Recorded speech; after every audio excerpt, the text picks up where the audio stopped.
حضرت قتادہ رضی اللہ تعالیٰ عنہ سے روایت ہے کہ رسول اکرم صلی اللہ علیہ وسلم نے فرمایا، عاشورہ کے دن کا روزہ گزشتہ 1 سال کے گناہوں کا کفارہ بن جائے گا۔ ابن تیمیہ رحمۃ اللہ علیہ فرماتے ہیں کہ نبی کریم صلی اللہ علیہ وسلم نے عاشورہ کے روزے کی عظیم فضیلت بیان فرمائی کہ 10ویں محرم کا روزہ رکھنے سے اللہ تعالیٰ اپنے فضل و کرم سے پچھلے 1 سال کے اللہ کے حق میں کیے گئے صغیرہ گناہوں کو معاف کر دیتا ہے، کیونکہ کبیرہ گناہوں کا کفارہ صرف توبہ ہے۔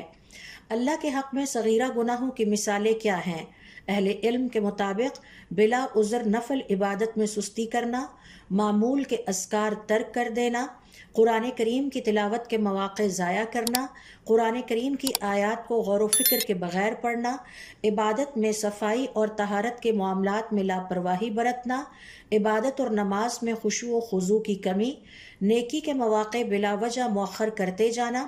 عبادت کے لیے وقت نکالنے میں لاپرواہی کرنا، آزمائش میں شکایت کے الفاظ زبان پر لے آنا، اللہ کا شکر ادا کرنے میں کوتاہی کرنا، عبادت کے وقت توجہ میں کمی، دعا کے آداب میں غفلت وغیرہ۔ یاد رہے، عاشورہ کا روزہ اللہ کی رحمت اور مغفرت حاصل کرنے کا عظیم موقع ہے، اسے ضائع نہ کریں۔